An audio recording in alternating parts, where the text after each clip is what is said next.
Gordon, I think, if I'm not mistaken, this is his sixth. He's coming off his sixth suspension. I can't even count them. They're so complicated now that I'm not. It could be 7, but go ahead.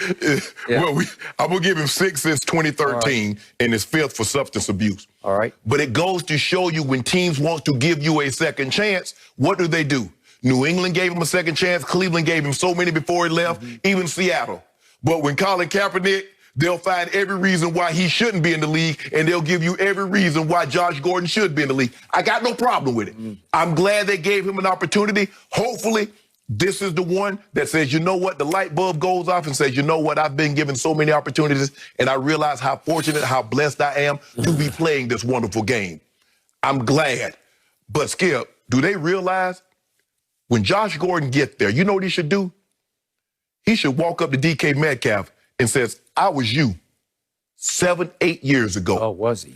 This is what he should have been. What you see in DK Metcalf is Josh Gordon, minus the issues. By the way, 2013, Josh Gordon, first team All-Pro. Led the league in receiving yards after missing 2 games. 3 straight games. Steelers, 237. Jacksonville, 261. These are receiving yards. And at New England, 151 receiving yards. Those are 3 in a row. He just dominating the whole league. Go ahead. And that's why Coach Belichick says, if I ever get a chance to get that guy, I don't care what, I want him. Yep. I want him on my roster. He did. That's what, Skip, that's what's so sad about this. Because when I look at DK Metcalf, I see Josh Gordon and what Josh Gordon could have been.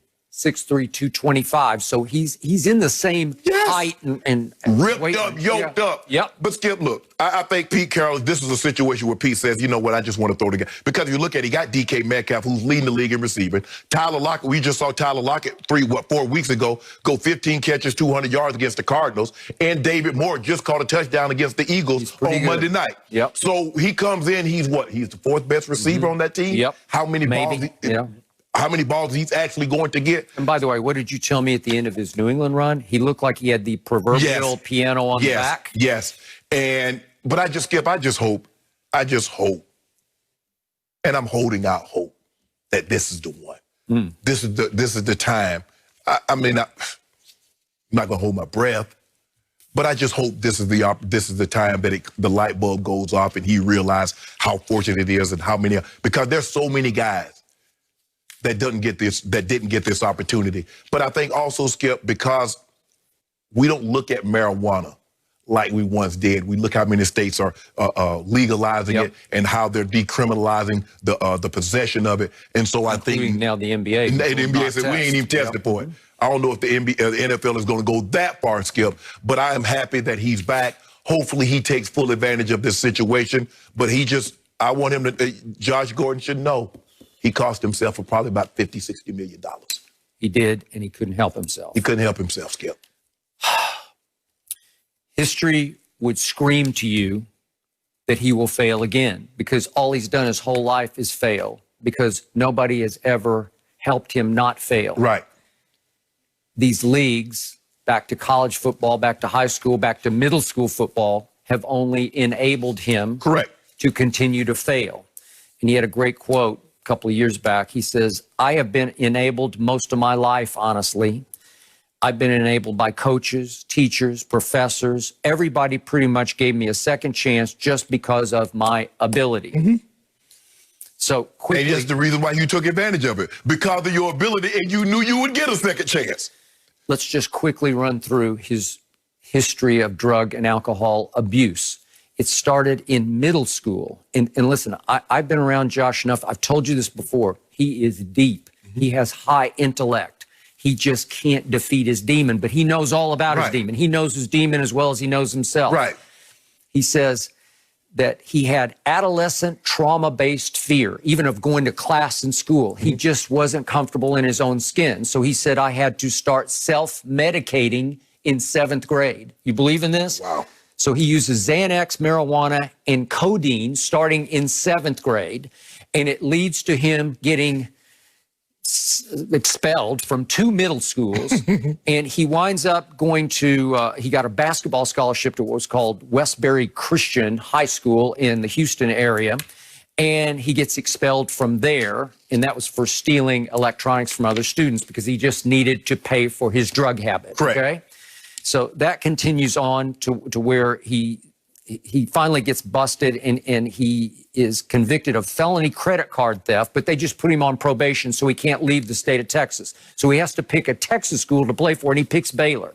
And he goes there and immediately gets suspended for drug use, and then gets suspended a second time and kicked out of Baylor for drug use. And he said that one coach would help him beat the tests with diuretics and whatever he needed to beat those tests.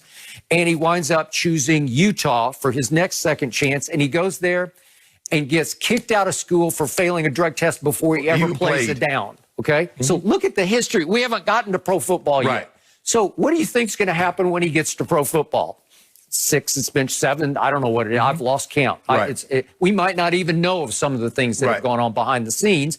And it's been one flame out after another. He's gone to rehab. He at one point got clean and sober and stayed clean and sober for 6 months and decided to celebrate his 6-month birthday by using drugs and alcohol. Well, Skip, you know how far you have to go in order to reach a suspension? Yep. You got to get popped like 2 or 3 times before they'll even suspend you. First time they just put you in the program. The second time they take a couple of game checks. Yeah. So look, as I've said several times on this show, I grew up in a household with 2 alcoholic wrecks for parents. So I spent way too much time in my youth in rehab counseling sessions with both of my parents. And the one thing I learned is you have to hit bottom before you finally say, okay, am I going to sink or swim here? My father just decided, I can't take it anymore. I'm out. I'm done. And basically just committed suicide. My mother said, you know what? Picked myself up by my bootstraps. I'm going to AA and I'm going to stick with AA. And by the grace of God, she beat it. Okay, so it's sink or swim. But my mother had a near fatal car wreck that finally forced her to hit bottom. This young man, who's only 29 years of age, it seems like he's been around, it seems like he should be 40. Yes. Right? He's 29. 29. He should be right in the middle of his prime right now. He's close, but the league kept saying, well, you know, we'll give you, we'll give you. And again, the league's in a tough spot because you can't deny a young man the right to work in this country if you're capable and you serve the suspension that they imposed, which they got to be full year. He just spent a whole year out of football. What did they tell you, though, Skip? Okay. Talent trumps all. Oh, trumps all. Okay. So my heart says I wish the league would say no to him so he'd be forced to face his demons and just get it straight, one way or the other. Just get right or don't get right, whatever. Save your life or don't save it.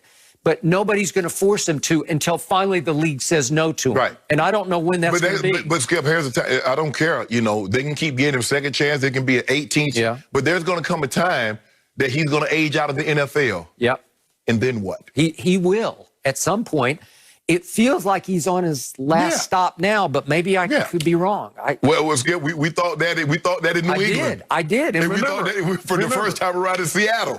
Okay, he did get cut by Bill Belichick. And usually when Belichick cuts you, this league will say, But Pete Carroll, he's got some Father Flanagan in him. I'm going to save his soul, right? I'm going to help this kid. Except that one time he didn't have that Father Flanagan in him. Which one? The one that he brought the guy up in there and was talking about, well, what you know, where do you see yourself in a couple of years? You know, what's going on? The guy that, you know. No, that guy. Yeah. But that's a whole different story. You're right, Skip. We're back to Colin Kaepernick. Yes, that is correct. That was all for show. Yes, thank you very much. But, Skip, for me, I don't know, what did they hope to get? Maybe it was a situation that, you know what, maybe, we bring him here and but Skip, every time he's always in a situation. It's not like he was out of the league. Skip, he was on the team when he was with Cleveland when he did it. He was with the Patriots when he did it. He was with Seattle when he did it. So we can't say, well, if he had a structured situation, he would be better off. He's always in a structured situation. They just can't keep him 24 hours a day. You don't meet, you don't practice, you don't play games 24 hours.